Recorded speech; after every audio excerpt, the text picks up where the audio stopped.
Salut à toi jeune Banbao, aujourd'hui on va parler du combat de Zaraki Kenpachi contre Noitora. Et oui, c'est la petite vidéo sur Bleach parce que j'ai envie d'en parler. En plus j'ai vu pas mal de commentaires comme quoi les gens trouvaient ce combat ennuyant ou inutile. Je pouvais pas me permettre de rester comme ça sans rien faire parce que moi je trouve qu'il y a un message caché dans ce combat. J'ai l'impression que les gens sont passés à côté. Donc j'aimerais en parler dans cette vidéo et vous expliquer pourquoi pour moi le combat de Zaraki contre Noitora est beaucoup plus profond qu'on ne pourrait le penser. Bon, comme vous le savez tous, Zaraki Kenpachi remporte le combat contre Noitora, l'espada 5, en utilisant ses deux bras. Bon, c'est vrai que dit comme ça, on peut se dire que c'est du foutage de gueule, voilà, ouais le mec il utilise ses bras et du coup c'est grâce à ça qu'il gagne, enfin n'importe quoi. Non, en fait c'est vrai, mais en même temps c'est pas vrai. Je vais vous expliquer pourquoi. En fait, Tite Kubo, l'auteur de Bleach, pendant ce combat, essaie de nous raconter quelque chose. Alors d'après moi, ce combat raconte la différence entre l'homme et l'animal. En effet, Noitora et Zaraki sont comme un reflet dans un miroir. Ils sont passionnés de combat, et ils ont tous les deux intégré une organisation pour pouvoir combattre. Zaraki a intégré les 13 divisions de la Soul Society pour pouvoir combattre des adversaires beaucoup plus puissants. Il s'est dit que comme ça il avait plus de chances de rencontrer de puissants adversaires. Et Noitora, je pense qu'il a clairement intégré les Espada et les Randaizen pour ce même objectif. Ces deux personnages sont très similaires. On peut les qualifier de bêtes sauvages car quand ils se battent, ils se livrent entièrement à leurs pulsions les plus primitives. D'ailleurs, quand on suit leur combat, on voit que celui-ci est plutôt serré. Noitora préfère mourir plutôt que d'abandonner et Zaraki prend son pied en voyant la résistance de son adversaire. Alors que le combat ne semble pas avoir d'issue, Zaraki l'emporte en utilisant la leçon de Kendo que lui a enseigné Genryusai Yamamoto, l'art du Kendo. Et c'est là qu'on peut se demander ce que signifie cette victoire.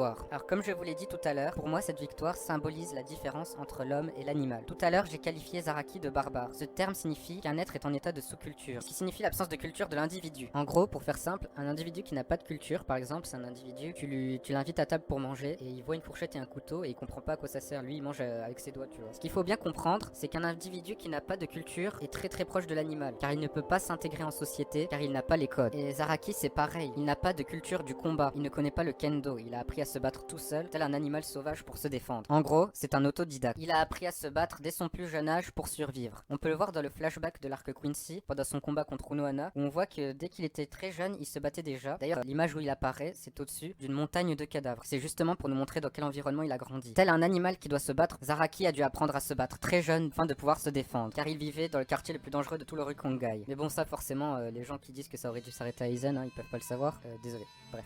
Bon, tout ça pour dire que Zaraki et Noitora sont dans une impasse dans leur combat, car ils se battent comme des bêtes sauvages, et Zaraki réussit à vaincre Noitora parce qu'il décide d'utiliser une technique de combat issue du kendo, donc de la culture, celui qui fait ressortir son côté humain et celui qui gagne. Et j'en vois déjà certains me dire que ce n'est pas logique, car Ichigo et Chad utilisent la culture pour se battre eux aussi, puisque Ichigo a appris se battre à Kurara, donc quelque part il connaît le kendo, et Chad se bat un peu comme un boxeur, les coups qu'il met sont clairement des uppercuts.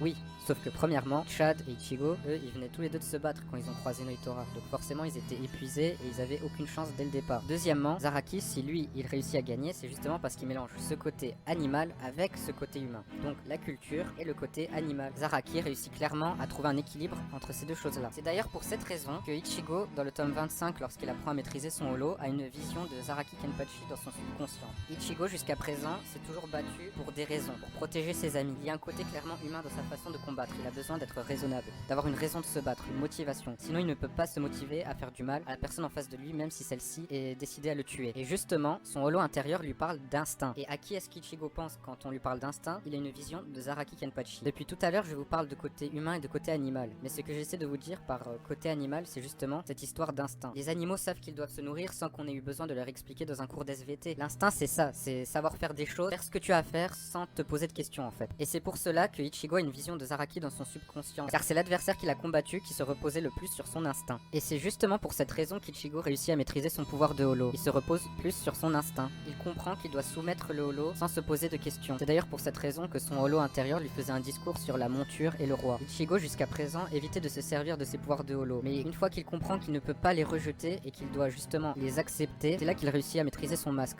En fait, grâce à son instinct, il comprend que instinctivement, naturellement, il doit être le chef de son pouvoir. Et c'est pour cela qu'il réussit à maîtriser son holo et à obtenir le masque. Le masque qui est donc l'incarnation de cette sauvagerie, cette animalité qui est le pouvoir de holo. Et si Ichigo devient plus fort, c'est justement parce qu'il veut toujours protéger ses amis, mais qu'il accepte ce côté sauvage qui est en lui et qui s'en sert comme une force pour se battre, ce qui est symbolisé par son masque. On retrouve la même chose avec Zaraki qui allie Kendo et son amour du combat, donc son animalité, pour combattre. En fait, pour Tite Kubo, l'être humain aura toujours un côté animal.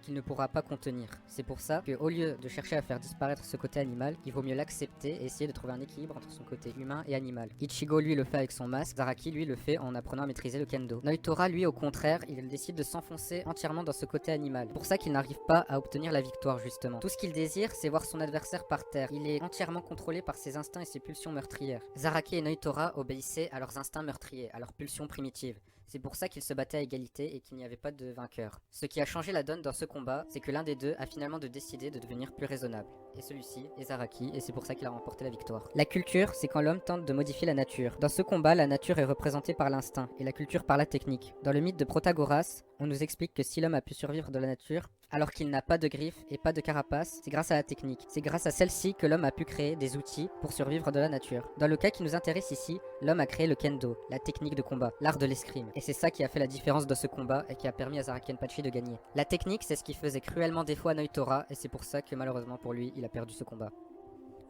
T'es chiant là, tu nous fais des cours de Protagoras, machin, nous on est sur YouTube, on va rigoler. Oui bah désolé pour toi si Bleach c'est plus intellectuel qu'on ne pourrait le penser. D'ailleurs, puisqu'on parle d'instincts primitifs et d'animaux, ce n'est pas pour rien que Tite Kubo représente les résurrections des Arrancars par des animaux. C'est pour nous montrer que les holos qui ont une psyché clairement primitive sont des animaux, et c'est pour cette raison que les Arrancars comme Grimmjow, Noitora et Yami ont été vaincus. Voici pour moi les raisons pour lesquelles Zaraki a battu Noitora. Bon après, vous pouvez penser que c'est de la masturbation intellectuelle ou que j'exagère, mais bon, en tout cas moi c'est comme ça que je le vois. Et à chaque fois que je relis Bleach, je me rends compte justement qu'il y a pas mal de philosophie cachée derrière ces combats. Et c'est pour ça que j'adore relire Bleach et que je suis vraiment un fan de ce manga. D'ailleurs, je n'hésiterai pas à faire des vidéos sur d'autres analyses de combats. N'hésitez pas d'ailleurs à me dire dans les commentaires si j'ai oublié quelque chose ou si au contraire vous n'êtes pas d'accord, hein, pourquoi pas. Hein. Et si jamais vous avez envie que j'analyse d'autres combats comme Ulquiorra contre Ichigo, Grimmjow contre Ichigo ou Ichigo contre Byakuya ou un autre combat que celui d'Ichigo, n'hésitez pas à me le dire, moi je suis hyper motivé et je n'hésiterai pas à écrire des vidéos pour vous si ça vous fait plaisir. En tout cas moi je file vous écrire une autre analyse de vidéo et je vous donne rendez-vous la prochaine. Quant à vous, n'hésitez pas à vous abonner pour ne pas rater la prochaine et je vous dis salut.